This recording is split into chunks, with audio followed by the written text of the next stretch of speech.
Hello, my peeps, and welcome back to Passionate People and Preposterous Peeves. I'm still your host, Ike, and before I get too much excited, I'd like to just take a moment and say thanks for being here and giving this pod a listen. It really does mean a lot to me that you chose to use your precious time and give me and my guest your ears. Now, after all this awesomeness, if you still have the wherewithal, it'd be really cool if you shared this with someone who you think would like it, or just subscribe yourself if you already haven't. That'd be dope.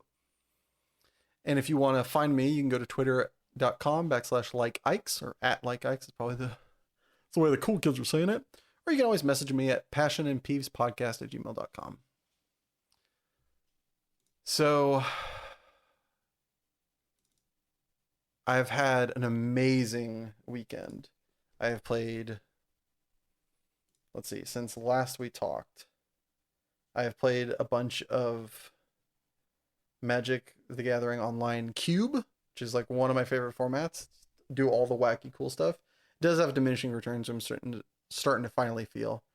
But I played so much Cube this weekend, had so much fun with it. They introduced this thing that I hope comes back around next time. It is an endeavor, but a really fun one, which is they have these like 64-man drafts, which mean you draft, and it makes an event out of it as opposed to just a fun off, which both are good and they have their different vibes to it. But it's really cool to play a fun format competitively occasionally. Adds a little zhuzh to it. Apologize if I'm kind of talking in an inside baseball way that some of you don't understand. I was just very excited by it. Also, I am on the precipice of starting a new podcast that should hopefully be coming out this Friday called Split Second Sorcerers. It's going to be a Magic only podcast. It's going to be an interview because that's what I like to do, apparently. It's only going to be 10 minutes long or so, probably a little bit longer occasion, but it's going to be a short little bite-sized thing. Links will be put out on my Twitter, again, @likeikes. You can find more about it there, along with other podcasts I do. Also, it's weird. So, brief side, you know how when you first meet someone, like a significant other or somebody that you're interested in, and like things are starting to happen, things are, emotions are starting to fly, starting to get vibes. It's like you're like really excited. You're like kind of like, I'm gonna go and see this person. I'm having that in a very platonic, respectful way, I hope and believe, with my new therapist. It is so fucking cool. I've been having so much fun seeing this person, talking about my issues, and I think I've finally found the one therapist that I'll hopefully be with for a hot minute. So I guess in a way it is kind of a relationship, huh? But I don't know. For me, I've had a lot of struggle with therapy, getting the right therapist. The last bunch of therapists I've had, even some of the ones that were like decent, I wasn't able to really use. I didn't feel comfortable. There was no growth there. It was like it's kind of like keeping my head above water, but not getting out of the pool. And this one, I feel like I'm taking steps. I'm feeling comfortable. It feels like a very great addition to the people I know and interact with in my life, and will hopefully be a great tool to mental success.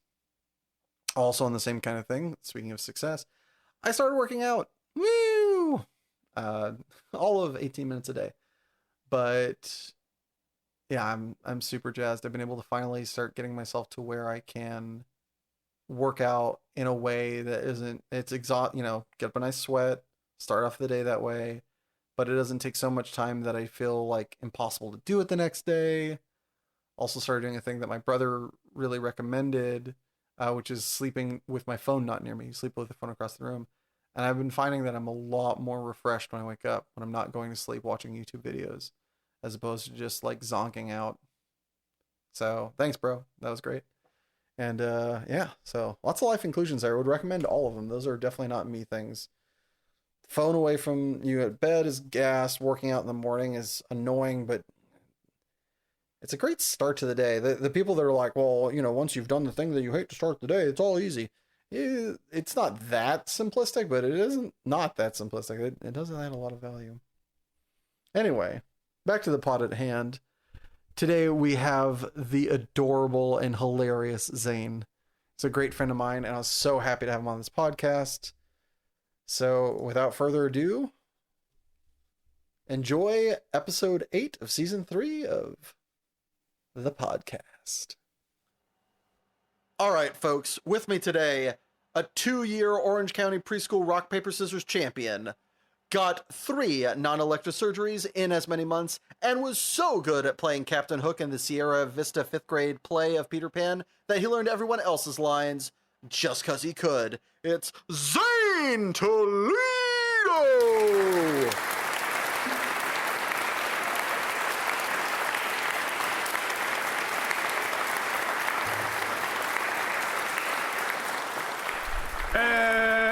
Hello, hello. All right, so could you I gotta kind of roll back into this. When you were in 5th grade and you just learned everyone else's lines, did you ever correct anybody that you were on stage with when they got it wrong in practice or, God forbid, the performance? Oh, 100%. Yeah, it was like I was so to start off, I actually don't like doing plays, but I was forced to by my parents. Right. I did the whole thing, and I was unfortunately good enough to get a main role. So I was, damn it, successful again. Exactly. I'm like, no, God, put me as a background character, but no.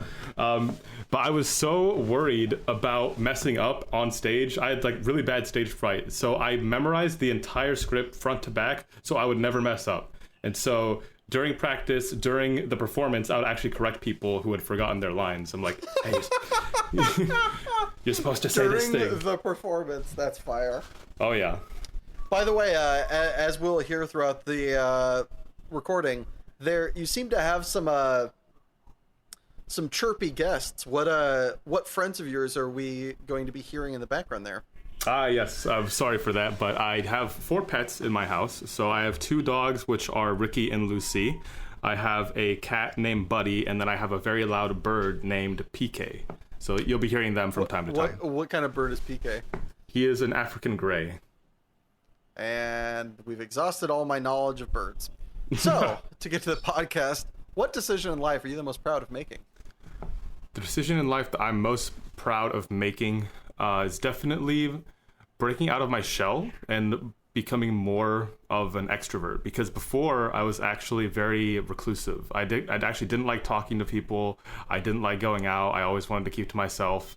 And I decided to make that change sometime around like high school, like junior year of high school, senior year of high school. I just started to be more extroverted. I put myself into uncomfortable situations when I didn't want to, but I ended up enjoying it, actually. So I just love the fact that it's such an introvert move to be like, I'm going to make myself extroverted. How do I do this? And like looking at it like you're a computer, and you're like, I just moved this into this box, that into this box, and now I've done it. I'm extrovert.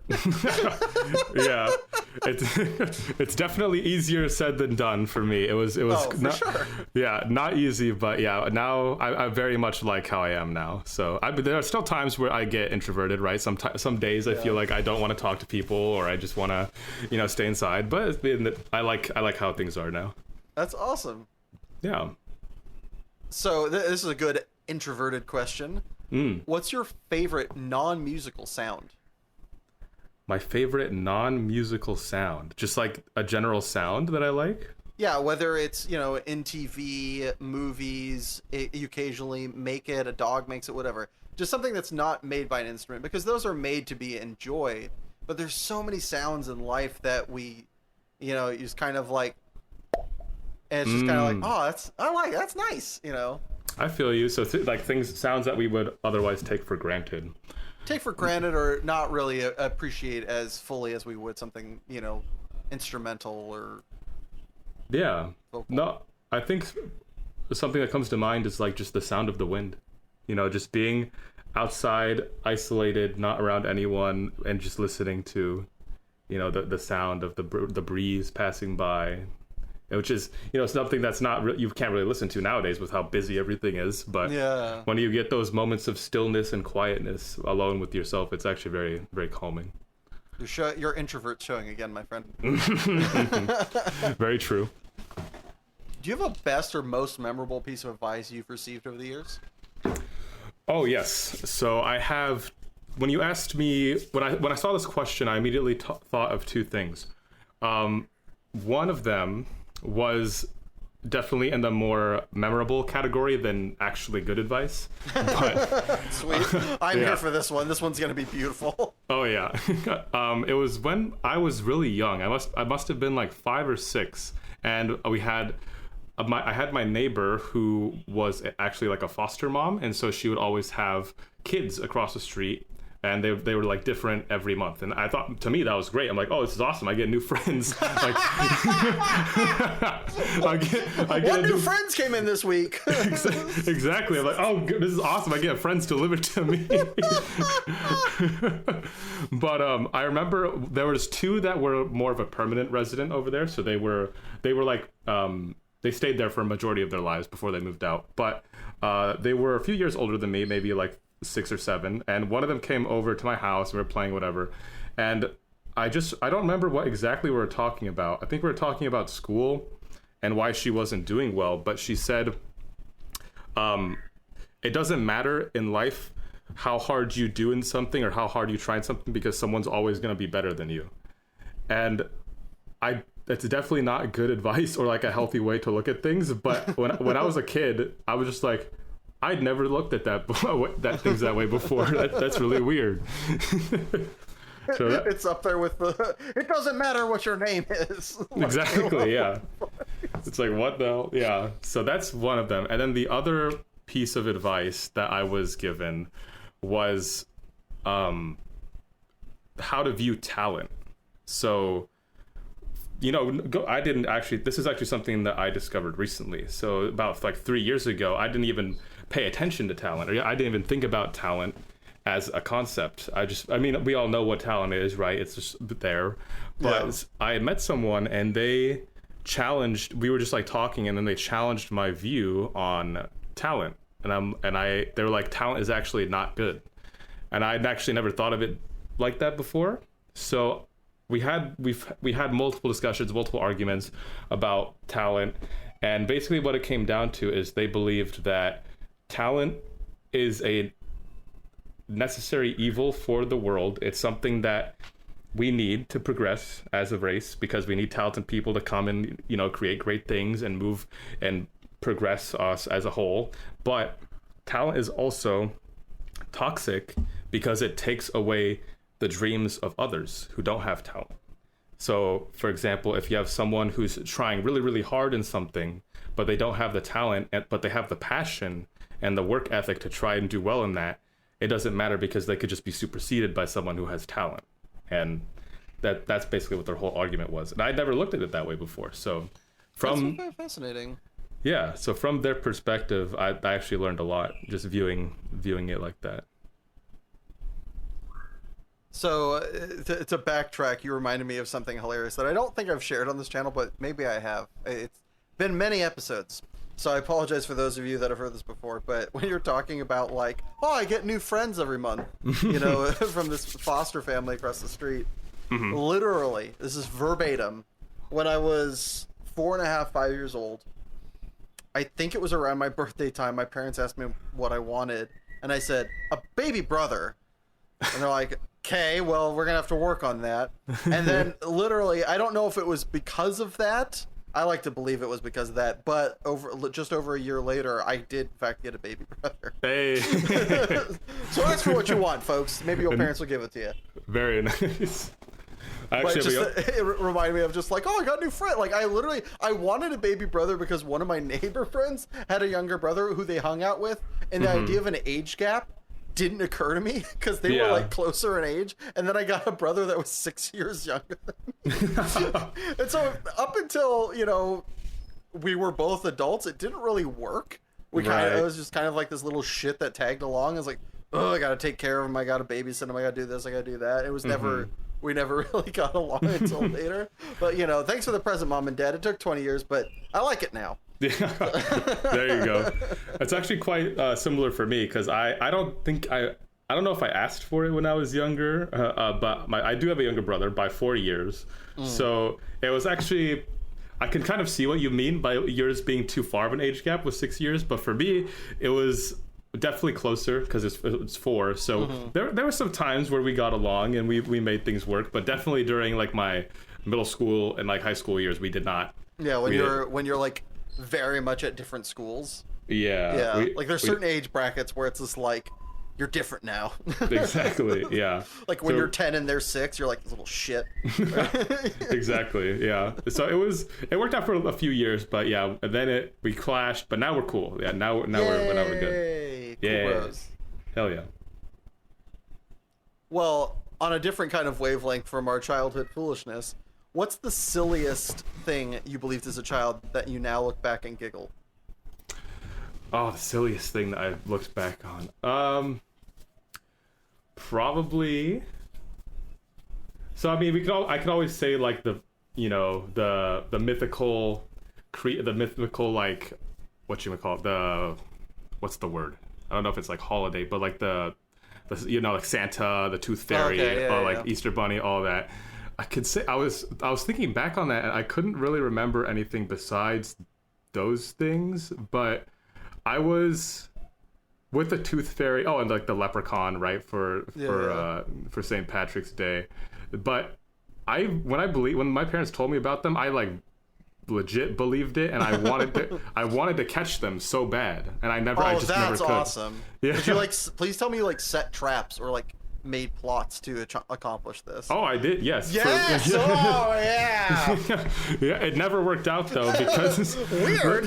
Yeah. Because especially for the Tooth Fairy and for the Leprechaun, because I thought they were like very cool and unique. I'm like, oh dang, I really want to catch a leprechaun. So every time when St. Patrick's Day rolled around, we don't even celebrate St. Patrick's Day all that much. But I'm like, oh, I want to catch this creature. So I would set up my parents would buy like the fake gold, right, and the chocolate gold, and I would put it in like a bag downstairs and have like the stick with the line, so you can yank it. Yeah. Jeez. So I tried. That was like I tried to catch it 2 years in a row, and I just gave up after that. You weren't convinced he wasn't real. You were just like, not worth it. No, I'm just like I just fell asleep every time because I had it outside my door all the way down there, and I would like sleep. I had a sleeping bag on the floor, just looking out towards the box. I just got too cozy in the sleep bed and fell asleep. Oh, comfort! You vex some whore. Exactly. And then I would wake up, and then my parents would set it up to be like, oh, he came by and you missed it. Oh my god. My parents played into it. They gaslit you for years. That's insane. Oh, that's love and horror. Oh yeah. All right, so how did you plot to try and capture the Tooth Fairy? So the Tooth Fairy was it was less complicated. I was just trying to stay awake for the first one, because teeth fall out random, so you have more chances to catch it. So the first one, I'm like, oh, okay, I'm gonna, like, after I knew about the concept of the Tooth Fairy, this like my second tooth or something, I'm like, oh, okay, I'm gonna try and stay awake so I can see it, and it didn't work because I fell asleep.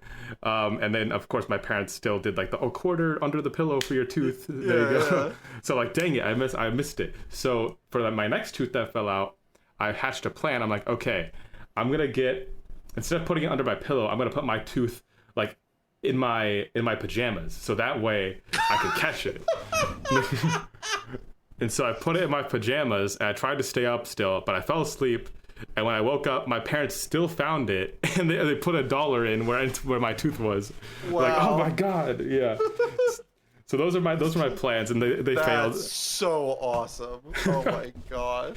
Yeah, then after that I just gave up. I'm like, these are just too hard. I'm never gonna catch it. If you ever took part in a WWF styled event, what would you want your walkout song to be? Oh, definitely the Freebird guitar solo part, but sped up by 1.5%. That's so specific. Is that from something? Like, is there a variant of it that you can find at that like speed, or? So I just randomly came across Freebird one day as a song. I'm like, wow, this song is freaking awesome. And it gets to the guitar solo part, and the guitar solo, in my opinion, is like the greatest guitar solo of all time. I don't feel that. I think it's multiple people playing the part, right? But still, like, regardless, it's still really cool. Yeah, so yeah. listening, I when I listen to music and I find a song I really like, I will usually listen to it on repeat. And one time I'm like, what does this sound? What if this was like faster? Like, what if this was what if this was able to be played faster? And I listened to it at 1.5 times speed, and then I just daydreamt of someone doing this. I'm like, if anyone is ever able to accomplish this at 1.5 speed, it's gonna be the greatest thing ever. It's gonna be so insane. But like, just the how impossible it's like, not, it's like teetering on the edge of possibility, of like impossible. So I feel like someone could do it someday, but it's, I don't know, it's just so hard. Fact. Yeah. What's your favorite G-rated curse word? Horse feather. Go on. Horse feather. It's just something my grandfather would say a lot of the time. He's like, when I was young and go over to his house, he would be like, "Oh, horse feather," instead of saying like. He wouldn't say it plural though. Is the thing. For some reason, it feels like it should be horse feathers. Yeah. I think he would say one or the other. Singular. It'd be all horse feather. Oh, he would say it one or the other. I don't know, but he would just say that instead of anything else. Just he was That's cognizant. So sweet. Oh my gosh, I love that. Yeah, he didn't want to say swears around me and my cousins or anything. Oh, that's lovely. Do you ever find yourself saying that? Yeah, a few times, yeah, but only around him, not anywhere else. Even better. That's sweet. Passing on the tradition. Hell yeah. What's your last or most memorable dream? Oh God, my most memorable dream. I can account two. So one of them was when I had a fever. So I was sleeping I had a bunk bed at the time when I was like 10 or maybe 9, and I had a fever. I know it was during spring break as well, because I fell asleep and I slept for 22 hours. Shush. It was I slept. It was so surreal to me. I couldn't believe that I did it, because I woke up. I went to sleep at like 6, and then I woke up at 4 p.m. So 6 p.m. to 4 p.m.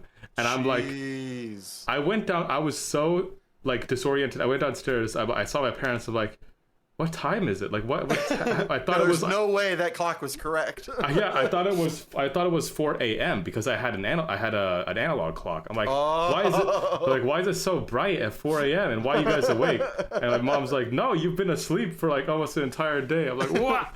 But anyway, yeah. Anyway, the dream for that was I just felt like I was almost in a sleep paralysis. I was just in my bed and I was watching the clock, and Roger Rabbit came out of the clock and just like bum rushed me. He just ran full speed at my face, and then I woke up, and then it was 22 hours later. I love how you have like the shortest shit dream for the longest time you've ever slept. I know. Yeah, that's the weird part. It was a super short, memorable dream, but I slept for 22 hours. And the thing, it wasn't even a Roger Rabbit clock or anything. It was just, he had nothing to do with it. I don't know why he was there. Because he's awesome. That's why. True. That movie was sick.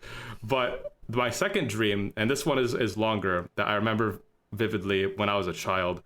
I don't know why I have these crazy dreams when I was a child, but I was playing with my dog at the time in the backyard. We were playing fetch. So I was just throwing the ball to him. He was bringing it back, throw the ball, bring it back, having a good time.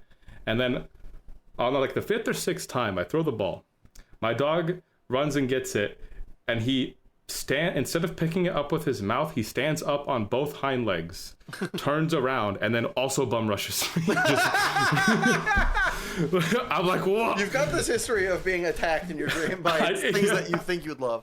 I know, yeah. So I remember that one too, and I was genuinely scared when I woke up. I'm like, what happened? But those are the two that stand out the most to me. Do you have a myth that you like to or find yourself most commonly dispelling? Oh, for this one, I couldn't think of one. I couldn't remember a myth that came to my mind or anything. Oh, well, I guess, like, I think it's more well known now, but daddy long leg spiders are actually just like not dangerous at all and are helpful. Yep. Yeah. No, there was that. I think I know the myth you're talking about, where people like their mouths are too small, they can't bite you, but if they could, they'd kill you because they're like super poisonous or something, right? No, I don't even think they're poisonous. No, they're not. But that's the myth that I remember hearing when I was a kid. Oh, right. I was jumping the gun a little bit there. Yeah, like that's what I remember hearing. That later on is just like, no, they're just completely fine. Yeah, they're just completely fine. They actually just take care of pests in the house. They're super nice. Yeah. Yeah, they look a little bit more frightening than they ought for something that does, no damage. Yeah. But them and like, what is it? These are a little bit more off-putting just because the sounds they make, but I think it's like dragonflies are just like great. They just like wreck all the pests that you hate. Like they have a really good kill rate. They like wipe out. No, like I'm not even joking. I think their kill rate is something neighboring 100%. I don't think Holy it's accurate, shit. but they throw down. They're like the Chuck Norris of bugs. They're just That's killing all the awesome. baddies, saving all the goodies. It's like it's a great insect, but they are very like kind of big and off-putting, and they make that like and it's like it's kind of unsettling. Oh yeah. I hate bugs in general. I mean that's like How dare you be a human being on my show, sir? I could give you a reason. I know this wasn't a question, but I can give you a story of why I have a fear of bugs. Go for it. Yeah. So I used to read a lot when I was younger. I had like a bed light and everything. So I was going to bed one night and I was reading a book, just having fun. I must have been like 7 at the time, and I fell asleep without turning off my nightlight. So I woke up and I was immediately blinded. I'm like, oh, that hurts. So I turn off the light. I go to rub my face, and there's a moth on my eyebrow. And when I rub my face, it flutters off. But I was like so scared that there was just a bug on my face. I'm like, oh no. Yeah. And I just ran downstairs to like my family. I'm like, there's a bug on my face. Oh. Yeah. So ever since that point, I've been afraid of insects. I still kind of am. I don't like to be around them. I feel you. Growing up, one of my biggest things that I like really hated, I think it's the sound they made and the size and the kind of weight they were, is June bugs. Oh yeah. Still to this day, not a fan. No, Moving on before I get the creeps. What would you say is your biggest everyday temptation? My biggest everyday temptation. Ooh, can you give me an example? For some people, it's like if they have it lying around, chocolate or salami.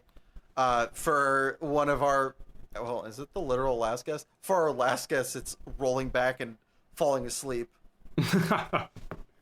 Oh, dang. Okay. My biggest temptation would probably be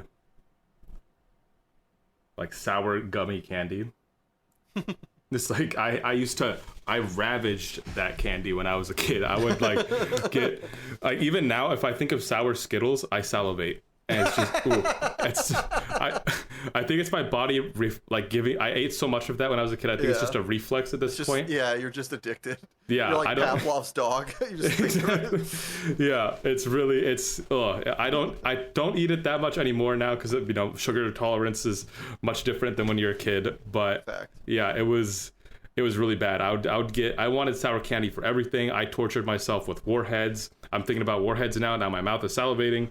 It's like a defense mechanism. I was gonna jokingly bring up warheads just to fuck with you. It's hilarious. You got in front of the ball on that one. Yeah. No, I absolutely know what you mean when you're talking about like that sugar thing, though. It was so weird. Yesterday at work, it was somebody's birthday. We had cake, and I was eating cake, and I think for the first time that I can recall, I feel like I had to have done this before, but the first time I have ever recalled doing this, I like skimmed off some of the frosting because it was too much. And it was like, it wasn't literally a vanilla cake, but it was just a run-of-the-mill cake.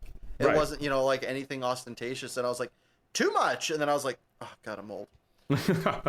Yeah, I get you. I do that now too. Like I've never been too big of a fan of frosting, but if it's like, even for a cupcake, I feel like they put way too much on a cupcake just in general. So I just like scrape it off. Like I don't need that much. We're just a fan of muffins, but we just don't want to admit it. True. Speaking of food, what's your favorite meal to make just for yourself, assuming cost and time are not relevant factors? Shepherd's pie. That's my Ooh. number one. Let's go. Break it down.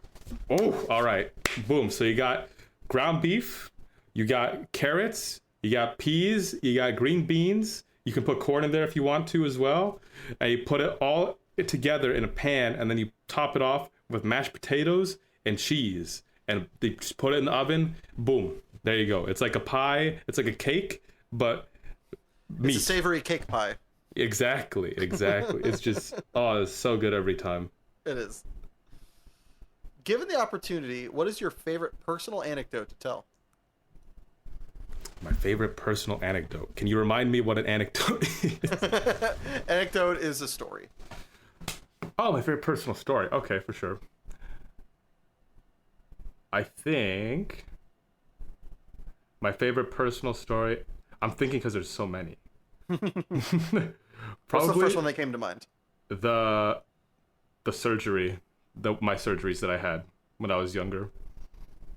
Go on. So when I was in middle school, I had 3 surgeries, and it started off first.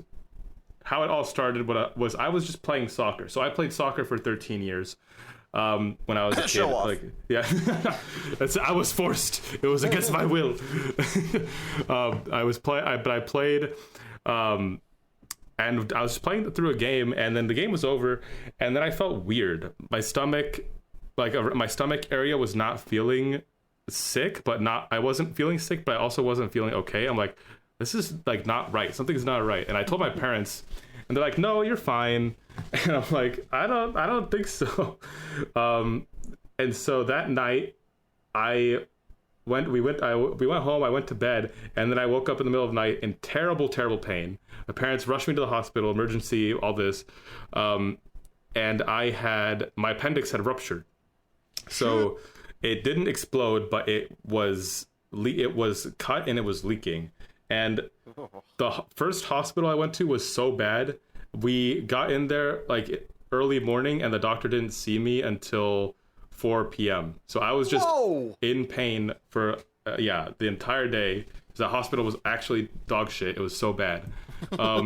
And they operated on me there, and I was recovering. You know, I was feeling, I was recovering there, and they had like a little sack come out of my body to drain the fluid and everything. It was really gross. Yeah.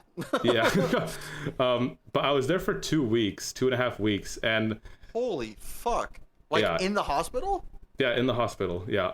Whoa. It was really bad. Yeah, and I couldn't eat anything during that entire time. So I was only on IV liquids, and I was so hungry. So that's why you're so thin. Exactly. Yeah. Mom, why didn't you take me to get IV liquids for 2 weeks? Oh, yeah. Just wait until you hear how thin I was by the end of this. But I was like super thin. I was so hungry that they had like a TV in there. I was writing down commercial food that I wanted to eat after when I got out. It was that bad. I was like, toaster strudels, DiGiorno pizza. Yeah. And so we get out of the hospital. And I'm like, I don't feel better though. I feel like something is still wrong. So I get home, and my parents are like, oh, they're so happy they made this big dinner, and I'm not hungry, which is very not good. So I ate like a few bites, and my parents are like, oh, maybe you just need a day because of the fluids. I'm like, yeah, okay. So I go to bed that night, and again I wake up in extreme pain. After 2 weeks of being in the hospital. Yeah, after 2, I get even worse pain than the appendix. Like this was the worst pain I ever had. I was like screaming, and my parents took me again 3 a.m, and they took me to the same hospital. Oh god. And which was also a mistake. And I was there in the morning, and this is the first time, or the only time in my life that I'd ever seen my dad get mad at someone that wasn't me. You're like, finally, see how it feels. Yeah, exactly. And dude, my dad was screaming like up and down the hall. He was like, "Where's the doctor?" Like he said he was gonna be here. Like the doctor said he was gonna be there at like 8 a.m. and he was not. I think it was like 10 or 11, and he still wasn't. And my dad was furious. So, this doctor strolls on in late. He's like, "Hey, we're gonna open you up again." And my mom and dad are like, "No, we are leaving." So they had me immediately transferred to Chalk, which is the best decision ever. Because as soon as we get there, what is Chalk? It's a children's hospital. Chalk. I think that's just the abbreviation of it. But we get to the children's hospital, and they give me the doctor sees me right away, and he says, "We need to do surgery on him right now." So within like 40 minutes, boom, I'm already in the operating room. What had happened was, so they did take my appendix out the first time. However, they put it back in. Yeah. However, they forgot. I don't know how they missed this, but my lower intestine was flipped over, and they didn't unflip it. Wait, so did they flip it over and not unflip it? I don't know if they did or if like the scar tissue from my appendix flipped it over, but something had flipped my lower intestine, and now it was blocked. My intestines were blocked. Jeez. So yeah. So then I went to Chalk. They opened me up again, fixed it, and then that time I was only there for 2 weeks instead of 2.5. But it was like getting better. Getting better. But it was basically the same procedure. Like I couldn't have anything to eat, obviously, because of my intestines, and my stomach had a gash down the middle from about like the midway of my stomach down to my down to the bottom of my torso. And I was just there for 2 weeks, but immediately I felt like so much better. Like that was what was wrong, was they forgot to flip that over. Doctors there were really nice, took care of me. And then I was out in 2 weeks, and then I could actually start eating food again, and everything was great. However, but wait, there's more. So about a month and a half later, I'm recovering. I still can't go to school at this point because I've been at home for like almost 2 months now. And I've been doing homework at home and everything. It was really, oh God, I hated that. It was so bad. And a month and a half passes, and I get that same pain in my stomach, but less. It wasn't as bad as the second time, but I have this like burning in my stomach. I'm like, oh God, this is the same pain. I told my parents that they believed me right away. They took me to the hospital, and the scar tissue from the second surgery had flipped over my stomach again, or flipped over my lower intestine again. So they had to reopen me up, and then arrange everything again, and then seal me back up. So then I was in the hospital for another week and a half, and then I was in recovery at home for about another month. So I was out of school for like a total of 3.5 months. Yeah. Like, how many people when you came back were like, "We thought you were dead"? A lot of people. Yeah. I mean, I had a lot of friends who came and visited me, which was great. Yeah, but it was so weird being away from. I basically missed almost all of 8th grade, I think. Jeez. Yeah. So it was, which is also fine because 8th grade sucks anyways. But yeah. Even then, I knew. Exactly. All right, so you were saying, how much weight did you actually lose? So I don't remember how much I started at, but when I ended, I was 80 pounds. Oh, shit. 80 pounds at 13? No, yeah, 80 pounds at 13 years old. And you're a relatively tall fellow. How big were you back then? I think back then was right before I was 6'2", so I was like 5'10". I was still really tall. Yeah, jeez. So I was that is a lot too little. That's some like machinist shit. Yeah. Holy crap. Yeah, I was the walking skeleton. Yeah. Didn't need a Halloween costume that year. God damn. Not at all. My friends called me the hungry skeleton. Yeah. Do you have a favorite industry secret or a term that's only used in your line of work? Oh. Yes, there's a few. He's like, how much can I tell without having to kill you? Yeah. So first off, what do you do? Yeah, so I work for a PR firm out in Orange. So I do a lot of I'm a digital media executive is my title. So I do a lot of the PR work there. I help build out websites for clients and work with clients directly, set up meetings, all that jazz. and the word that we use in the industry for like when some usually it's not that bad because I'm in like a group of I'm in a team of 4 people, and so we can just talk to each other pretty liberally, like just next to each other, and be like, "Damn, this client sucks." But when we're out at like an event or something, we have a little bit of a code. If we need to like get something done or like fix something, we'll like look at each other and be like, "Hey, didn't you leave something in like the trunk of the car? Isn't there something in the trunk?" And I'm like, "Oh yeah." like for example, if an elected official or like a client is unhappy with something or they need something fixed and we don't have it at the moment, like we're just like, "Hey, can you go?" Like, so then people will go to the trunk and be like, "Okay, what do we need to do?" Like, it gives you a rendezvous point to get away from the client. Nice. Exactly. Yeah. So that's we can't talk about how much of a freaking moron this client is in front of him. Let's take about 10 paces and figure out what this lunkhead wants done. Yeah. We had to like step aside first. Okay. Need some breathing room. Exactly. Yeah, for sure. What's your proudest accomplishment that the fewest people know of? Oh, proudest accomplishment that the fewest people know of. I'm trying to think of one that people don't know about. Not saying that I have a lot, but I'm trying to think of like the secret one. I don't know if it's my proudest one, but when I was I guess when I was in 5th grade, 4th grade, it must have been 5th grade, I just read the entire Harry Potter series. Damn. I guess it's not even, is that even impressive though? I guess I don't even know if that's impressive. You read the whole entire series? Yeah. As a 5th. All 7 were out at that point? Or 8, I guess?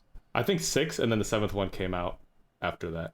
A few years after. That's a lot of reading to do in 5th grade. Yeah. I was reading above my level in 5th grade. I'll have you know.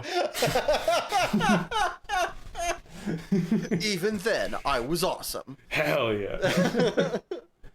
No, besides that, I can't. Oh, sorry. Go ahead. No. You're good. Go. No, I can't think of another one besides that one off the top of my head. Well, on a plus side, it neatly ties into my next question for you. What's your favorite book, comic book, cartoon that you would think would either make the best or worst choice for a big screen adaptation? Oh God. Yeah, Naruto. Like, you see so many companies doing like live action anime. It's like they don't work. You can't mix the two mediums. I'm sorry, it just doesn't work. There's a reason why one is set as like live action, why one isn't. Yeah. So when I was a kid, I was a huge weeb. Like, I loved Naruto. I watched it all as it came out on TV. I recorded it. I had the headband and everything. Fuck yeah. Yeah. But I want that picture. Little Zane fucking towering over all the other nerds at school just proudly. No. I don't even know if I have the headband anymore, but I think that would just be bad. That would be awesome. Come on. No. Embrace the weebishness. All right, like, here, if I don't get that, I get this. Who is your favorite character of the show? Oh God, favorite character. I mean, okay, as a kid, it was Naruto because I'm like, oh, he's the main character. Got it. Yes. Like, because he's got the 9-tailed fox. He's like, oh, he's got this secret demon that no one else has. He's cool. But yeah, later on, it's just like, I mean, Naruto's cool, but there's other cool characters too. I feel like looking back, I feel like there are 4 camps. You've got the people that are just in love with the show unabashedly. You got the Narutos. Mm-hmm. You got the tryhards who love Gaara. Mm-hmm. You've got the like wannabe like straight edge lords trying to get the ladies who love Sasuke. And then you've got the real weebs who know who they are and fuck with Choji. True. Choji. Oh, that was man. a deep cut inside Naruto baseball for you. I hope those 2 of you that got it appreciated that. And as we close up this segment and throw it to commercial break, if you could have listeners of this podcast hear one song of your choosing, which would it be? Well, my song? Yes, sir. Ooh, it's gotta be Male by Yuki Ito. I really, really like her work a lot. It's really soothing, really calming. It's really nice. Sweet. With that, we're going to throw it to our first break. Feel free to stick around and enjoy this totally real commercial, or take a minute to enjoy Male by Yuki Ito. Crap. I'm gonna try saying that one more time. Yuki Ito. There we go. Yeah. Or if you really wanted to hear a song from a previous episode, check out the playlist on Spotify, Passionate People and Preposterous Peeps podcast, Song Rex. It's a long title, I know. Don't worry, there's a link in the description. Either way, see you in a jiffy. Do you ever find yourself doing a mundane activity with nothing to keep you from gouging your eyes out or sticking a pencil through one ear and out the other? Uh-huh.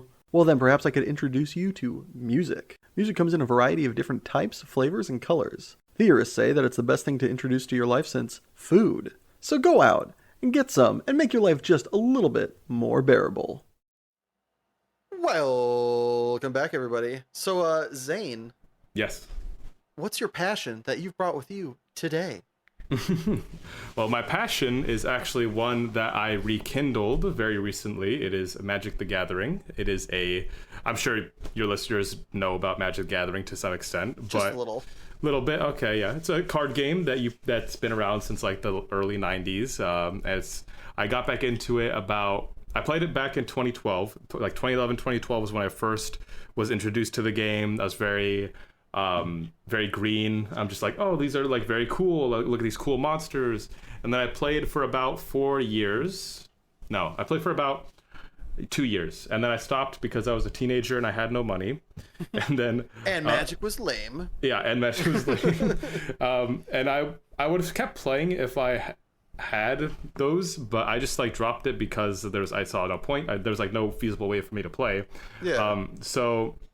But I didn't really stop because I didn't like it or anything. So I just like forgot about it. I still kept my cards even though they weren't worth anything. They're just like whatever. Mm-hmm. And then 2 years ago, when I was getting my was doing an internship, my boss had a Magic the Gathering playmat that he was using as a mouse pad, and I'm like, that's how you know shoot. You're working at the right place, for the record. Yeah, exactly.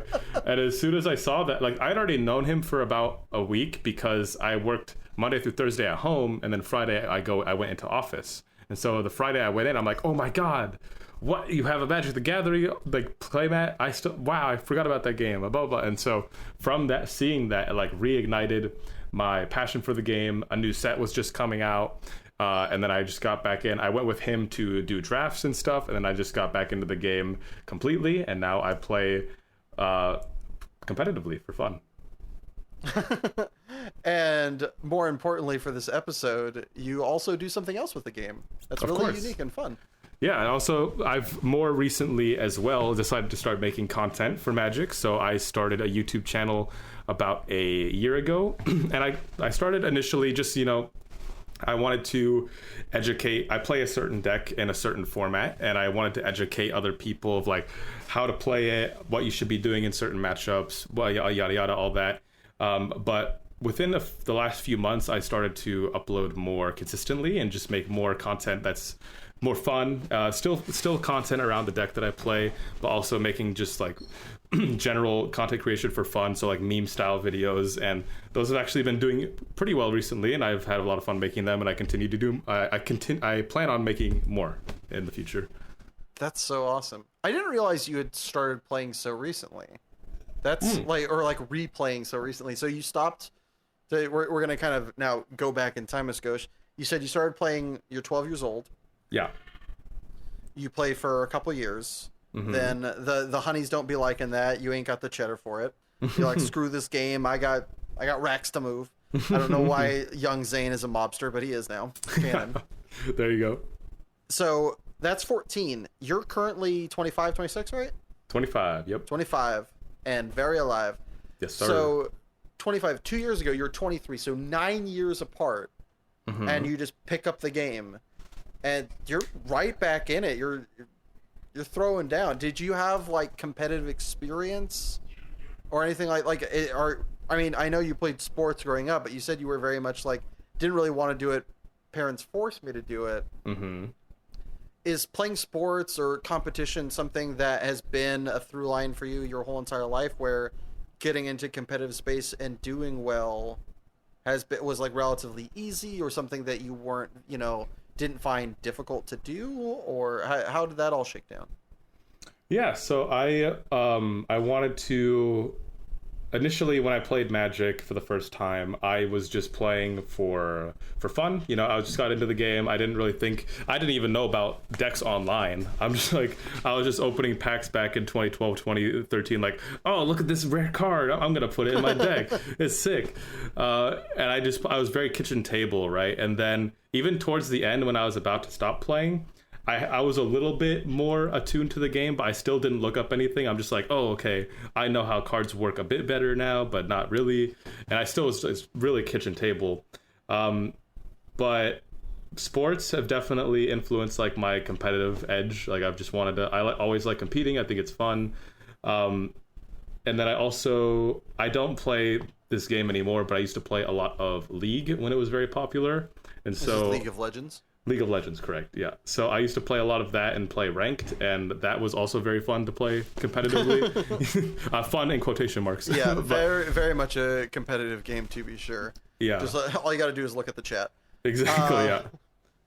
So, what is it that made you want to create content? Is this something from working in your industry where that wasn't too hard? You're like, all right, look up. I already know how to do a lot of the kind of back end stuff for not programming, but like making, or maybe programming, I don't know.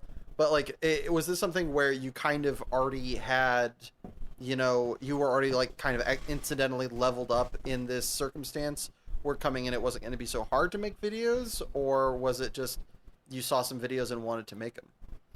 So for the content creation, I had a little bit of experience because in high school I was part of the Digital Media Arts Academy in high school. So for 4 years, I know, completely big time. I was more into photography back then. But I still took courses where I learned video editing and all that. However, it didn't really transfer over to today because I use a completely different program. But I just kind of, what drove me to want to make content was I just saw that there was a space, like there's people who make like the content, right? The people who make, they do like the leagues or like the gameplay, but there's actually not that many people, I think, who make like funny Magic the Gathering content, at least for my type of humor. Sure. I was like, I feel like I could do. I'm like, why not? Let me just try it. So that's what I've been doing. That's what's kind of fueled me more recently. Like before, I was also just like making content, uploading, and I feel like, I don't know. I feel like the Magic community has been always more, like, oh, we are very intelligent. We like to think through our plays. We like to, we are like, I'm gonna make the best possible play at this moment. I'm gonna talk to my chat and my viewers like this is ABCDEFG, right? But I'm just like, gotta have someone who's more eccentric. Where's the more eccentric people? I want people screaming. I want people slamming down. So I feel like, why not me? Why can't I can do that? So that's what's kind of fueling me right now. I feel like I can do that. And now when I make content, I do still analyze, right? I'm still like, okay, I'm gonna explain, why I'm making this play, but I try to be fun with it, try to be eccentric and outgoing. Definitely pretty zany. Oh! Yes, exactly. So, but yeah, that's kind of what's fueling me right now, and I want to do more of that. What would you say your dream involvement with this passion would look like, or what you would hope it would amount to? So I think it'd be really cool if I could be a recognizable face in the Magic community. I think that'd be great because I'm already going out to a bunch of these events. I play in paper a lot. I go to these big Magic conventions almost all the time. Like I'm going to the one. Oh, yes. I'm going to the one next month in Vegas, and I think it'd be cool to be. I'll see you there. Hell yeah. Hey, there we go. Nice. Yeah, so I think it'd just be cool to be like a recognizable face in the community. And I mean, who knows? Maybe it grows from here and maybe it could be something larger in the future. But, just taking it as I go right now. Is this something that, given the opportunity, you would want to become a professional at and like quit your day job? Or is this something that love my day job, wouldn't want to quit it? This is a great, if it equals like side money, that's cool, but this is never going to replace my day job. I'm totally open to it replacing my day job. Actually, I think that'd be something that'd be really cool if the opportunity arose. For sure. Is there someone that you'd like to work with or collab with in content creation? Like, if you could make a video alongside either another creator or, just have a guest on, in one of your videos who you'd like to have? Ooh. Pick of the litter. Everybody says yes. Who you taking? The one. I mean, I think it'd be cool. I've never actually thought of collabing before. I mean, there's other people that I watch in the community, but I've never actually thought of collab content, especially with Magic. It's like not that common. But I don't know. I think it'd be cool to like do a collab with maybe, I don't know, like Aspiring Spike or like what's the guy like Reed Duke. I mean, Reed Duke is very, like professional, like very structured in the way he talks and everything. But oh man, if I could talk to Reed Duke, that'd be like a fanboy moment. On the plus side, as someone who's interacted with Reed a time or two, he very much appreciates humor.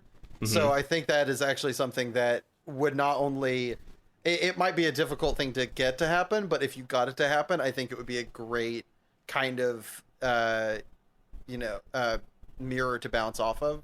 Mm-hmm. Because he would be able to give you those kind of like, oh, this is the play, you'd get to learn, your viewers would get to learn, but also if you said jokes, every time I've seen somebody throw a joke his way, he has this very wry, impish smile that is very sweet to see. So make it happen, Jackson. I'm here to watch it. Hey, that'd be awesome. Hell yeah. So when it comes to content creation in the Magic space, walk me through the process, soup to nuts. How are we doing this? Okay.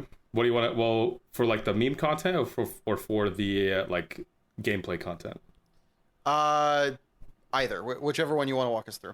Okay, so I'll start off with the gameplay content and then go with the meme content. So for the gameplay content, I try to, it can be kind of difficult to make gameplay content because, you know, if you do the same deck over and over, it can be kind of boring to watch for some people. So for the, I specialize in one deck, so I have to deal with that issue. But I usually like to change up, you know, a few cards or have a few different inclusions in the sideboard and try to talk through my thought process there. Then I'll record a gameplay. I try to be more eccentric and more outgoing when I'm in a game, because it's a lot harder than it looks, because you need to be thinking, because you still want to win, right? So you need to be like thinking about, you don't want to be like playing terrible and like being entertaining. Exactly, right. Yeah. So it's like I have to balance the two. Like some turns I'll be like more reserved, and then the others I'll be like, oh, we just drew the card we just need. Yes, sir. That's what we need.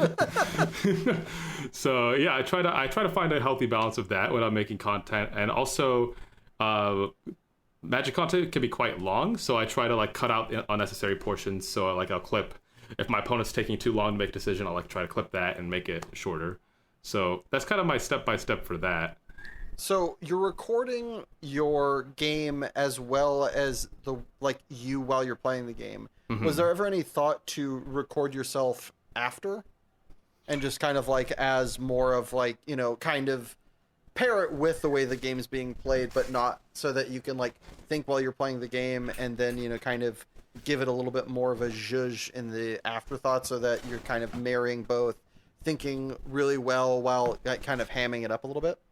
I've thought of that too, and I know that there's some people who do their content like that. However, I think it's more genuine if I do everything live. Like if I'm sitting down and actually playing through and thinking through the whole game in a like as it's happening and reacting the same way, I think it's much more genuine content wise, and it also comes off that way to the viewers. So I think for now I want to keep doing it live as I am.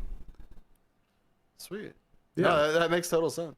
All right, now for the memery. How are we doing that? Oh yes. Oh, I believe I've incidentally stoked a fire somewhere. Yes, because I love flaming people.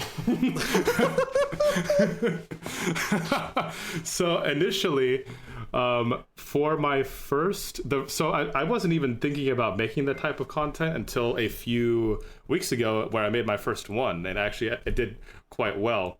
And when this is the one with the millionaire soundtrack in it, right?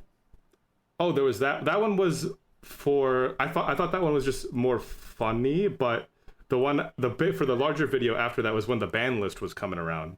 Oh, okay. So there was this like the talk. Everyone knew the Wizards, the owner of Magic the Gathering. They came forward.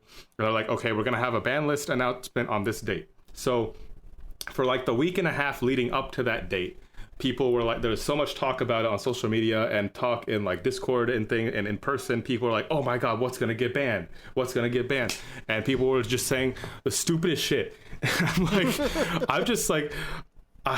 I think it's just this comes from me being an ex-League player. I just like I want to flame people when they say bad things. I just want to make fun of something, and so I'm like, I just want to make fun of this whole like situation of people thinking like, oh, this is gonna get banned, this is gonna get banned. So that's where the whole passion came from. Just like I want to make this. It's gonna be dumb. It's gonna be stupid, but it's gonna be great. So that's where it came from initially, and it ended up doing quite well. And then I want to make more and I want to make more I don't want to flame people outright. You know. Yeah. Do it as big groups. Yes, exactly. So I want no targeted assassinations. No. So I think. I want to make content that's like targeting decks. So like my next big project that I want to work on is like going through popular decks in Modern and then like taking a piss on the deck, like how I did recently with Murktide, that deck. I'm like, I want to just make videos like that. So that's my next passion project. So for those of you that aren't in the magical weeds, the ban list that he is talking about, Wizards of the Coast, the people who created and run this game, whenever the game gets either too unfun or too boring, will either ban or unban cards to kind of shake up and keep things all fair, nice, and neat. The ideal Magic circumstance that has been described is kind of like rock. To quote Big Bang Theory, it's was it rock, paper, scissors, lizard, Spock, where you have five-ish, like a pantheon of decks that all have a weak point and a strong point, so as to give format virility and let it continue to be played for a long period of time without getting old or stale. Yeah, exactly. Now that we've gotten that out of the way, what's the biggest misconception about content creation, especially Magic content creation, by the wider world? The biggest misconception, I think it definitely has to be, I think a lot of the times, and this is true for me too, a lot of the times people will think, who aren't content creators, people will think, oh, no one wants to hear what I say. That's not true. People very much want to hear other people's opinion on certain topics. I think that's just human nature. Like if you make an opinion piece on something that other people are interested in, you're gonna gain interest from other people who want to hear what you have to say about it. So just putting yourself out there, if you play a certain deck or if you play a certain format and you're like, oh, I want to make content creation, but I don't think anyone's going to care. That's not true at all. You just got to go put yourself out there. You just got to start. As soon as you start and you put yourself out there, the people will come. I think that's something that I actually made this mistake. Build it and they will come. Exactly. You just got to start, which is very, I guess it's very cliche, but it's true. Because when I was very into League and very passionate about League, when I was like 14, 15, I actually wanted to make content for League. I'm like, oh, I think I could do it. I think it's gonna be great. But I was surrounded by a toxic group of people, which I'm not anymore. But they put me down before I could even start. They're like, no one's gonna want to watch you. You're not good. Like no one's gonna watch. You're not challenger or whatever. You're not diamond. No one's gonna watch you, which is complete bogus because you have all these content creators who are like bronze, silver, and that doesn't even matter. So no, I absolutely, I'm in the same boat. I was thinking about making podcasts for years before making this one, and it is that kind of like other people putting you down, be like, dude, no, but come on. And also, I mean, like, it sounds like, and I'm sorry that this happened to you, but your voices were external. My voices were internal. I had the same voices that you heard, but they were coming from me instead of other people. Of just that kind of imposter syndrome. That like, who are you to have a voice to say this? What have you accomplished? And kind of reducing yourself because of societal expectations and this idea of not being worth something because you haven't accomplished anything. Right, exactly. Yeah. Fuck the haters, make your shit. Yeah, exactly. Just do it. Just get out there and do it. On the flip side of this, what's your favorite non-obvious aspect to magic and content creation that really is just like, bruh, y'all need to know this? My favorite non-obvious, well, I think what people might overlook, especially now since everything is so digital and online, is just the gathering of Magic the Gathering. Getting together with people, meeting new people, having a good time, enjoying the same passion and the same thing that you love. Because let me tell you this, before I got back into Magic, I mean, I have groups of friends, that I've had for years, right? Like childhood friends, all that. But I've met so many people and so many friends from Magic that I would have never met if I didn't play the game. And I think that is really, really cool. Because I have a lot of very close friends now that I just wouldn't have met. Like, it's just, I can call these people my friends. It's just really awesome to like see that and to have genuine connections with people now that I wouldn't have met in the first place because of just this game that I got into. Is just an aspect that a lot of people might overlook nowadays. But Zane, you play the game online. Well, I went out in person first. Yeah, going to tournaments, going to Friday Night Magics at card shops, stuff like that, Which, speaking of, thank you for coming on this Friday night and saying screw the homies. No, I'm just kidding. Oh, of course. Giving us your precious evening. Thank you. Yeah, no problem. And to reward you, go off. Let us know, what is your preposterous peeve? Oh my god. Okay. Buckle up and lower the volume, folks. This shit's about to get loud.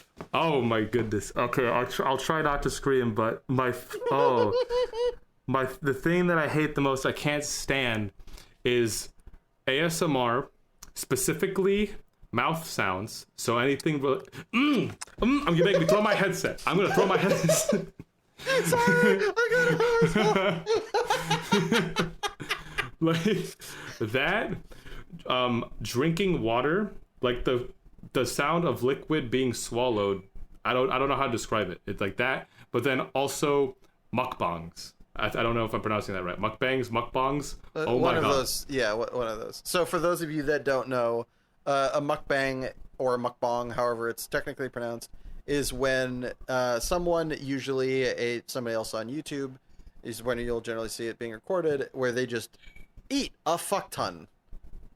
That's it. That's the end. It's so bad. They just buy an egregiously unhealthy amount of food, and they will just have it all right there, and they will eat it. And it's very unhealthy. I mean, okay, so I can understand that some people watch it, and because I've heard people defend like why they watch it. Some people watch it because they're lonely. Some people watch it because, it's like I'm imagining myself eating with them. I'm eating my food with them. Okay, sure, fine. But it's first of all, like when you're ordering a shit ton of unhealthy food like that, it's promoting very unhealthy habits, one, and two, it's just also fucking disgusting.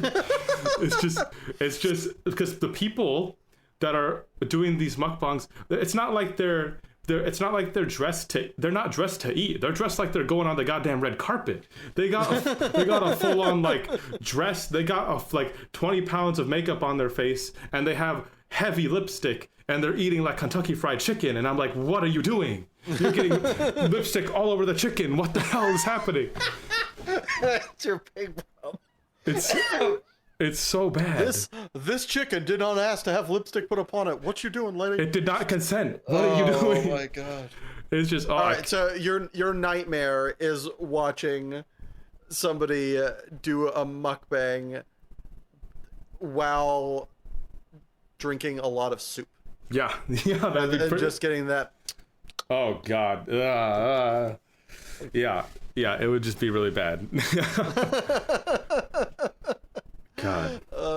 When did you first notice that this was like an issue for you?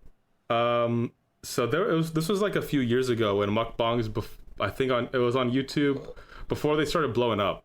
Like they were, I forget which YouTuber at the time I was watching that made commentary on it. I can't remember if it was like H3H3 or if it was. I feel like you're a moist critical guy.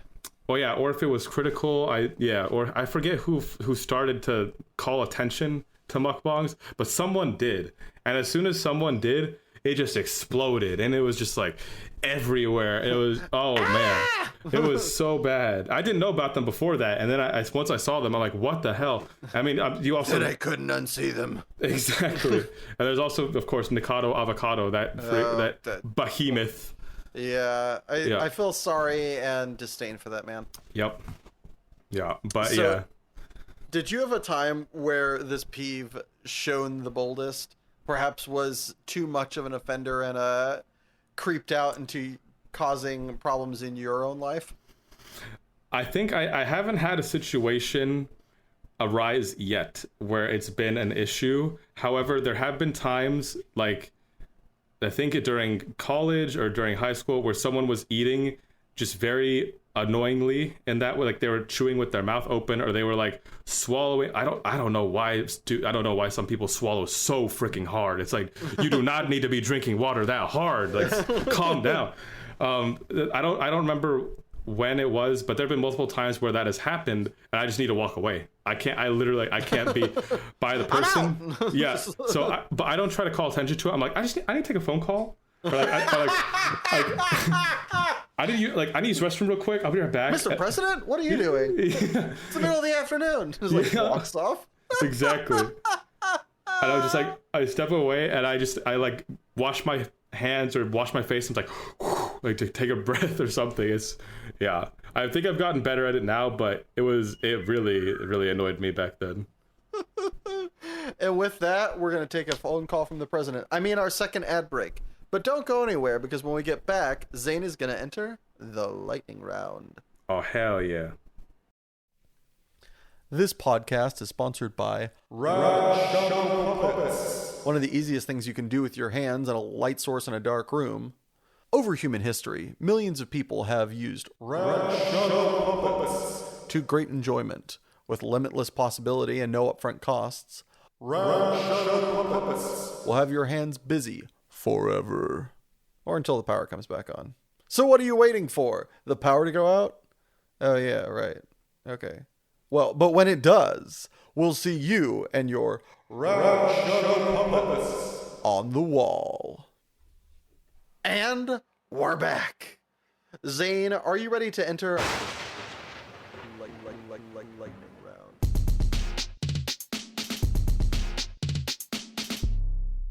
The lightning round? Yes, sir. All right, buckle your seatbelts and keep your arms inside the ride at all times. Zane, is there a price for you to give up your passion forever? No.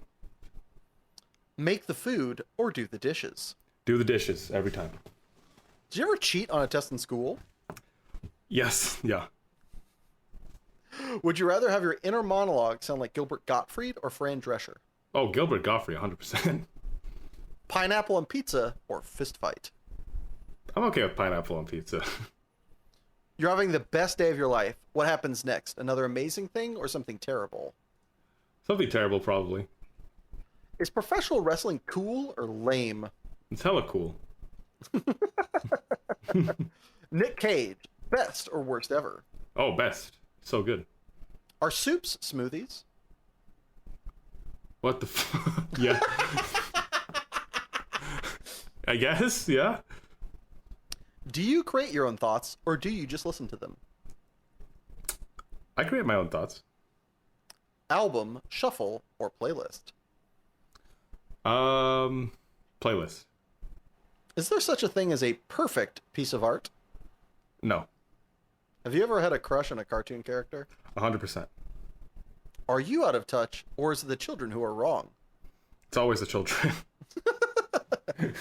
What is more important, freedom or structure? Structure. Communicate only in emojis or never text again. I communicate in emojis already. Would you rather have tentacle arms or kangaroo legs? Kangaroo legs, hell yeah. Would you rather be in a human in a world of Muppets or a Muppet in a world of humans? Muppet in the world of humans. Have you seen Kermit?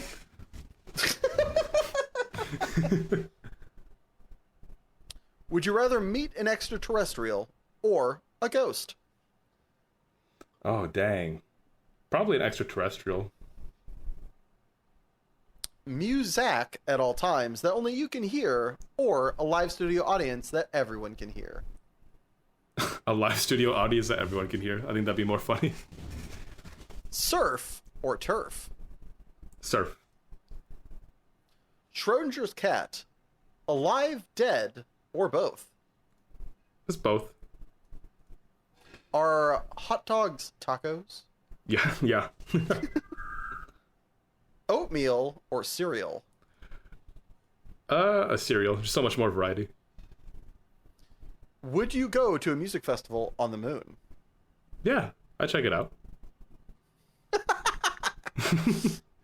Is In-N-Out overrated? Yeah, 100%. Skydiving or deep sea diving? Oh, fuck it. Fuck the ocean. Skydiving. Fuck, marry, kill, fork, knife, and spoon. Fuck, marry, kill, fork, knife, and spoon. Wait, are you choosing me? Are you telling me to say which one is fuck, marry, and kill for the fork, knife, and spoon? That is correct, sir. Okay.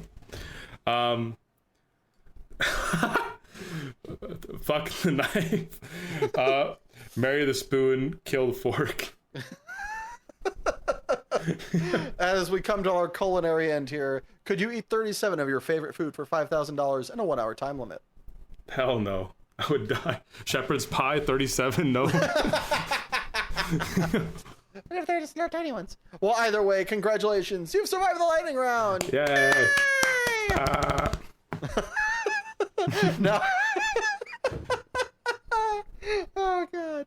For those of you at home that didn't get to hear it, he was doing that in prep for the lightning round the whole entire break. Oh, God. Now, as a reward, my gallant guest, I grant thee a lightning round question of your own to be echoed until we get bored of it.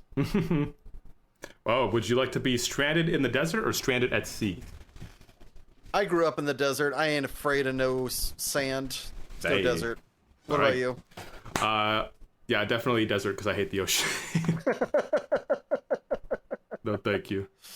Hard pass on the watery grass. Yeah, no thanks. All right, man. As we come here to an end, anything you want to plug, shout-outs you'd like to give, places people can find you or your content. Yeah, you can find me on Instagram at ZANE TOLEDO, and you can find me on YouTube at Meat, that's M-E-A-T, and then MTG. So when somebody asks, where's the meat, I should point them towards your channel on YouTube. You know where to point them. You got it, baby! Hey. Well, thank you, Zane, for being my guest today, and a special thanks are due to my editor, Richard Ashford, and my composer, Joshua Gibbons. And thank you. Yeah, you, listening at home, or you found time to appreciate this. Time is really the most precious commodity we have, and I appreciate you spending yours with us. And if you enjoy this podcast, please subscribe, like, or just share it with a friend. Every little bit helps. Or if you already have and are out of episodes to listen to, don't worry. We put out a new episode every Monday at midnight on SoundCloud, YouTube, Spotify, and iTunes at Passionate People and Preposterous Peeves Podcast. And a very special thanks are due to our patrons, Sabella Yellow. And if you'd like to join said illustrious ranks and have your name read aloud, just head on over to patreon.com/Passionate People and Preposterous Peeves Podcast. And remember, folks, if days are numbered and songs are sung, at the end of the day, I think we've all won. So please stick around, because great things have only just begun.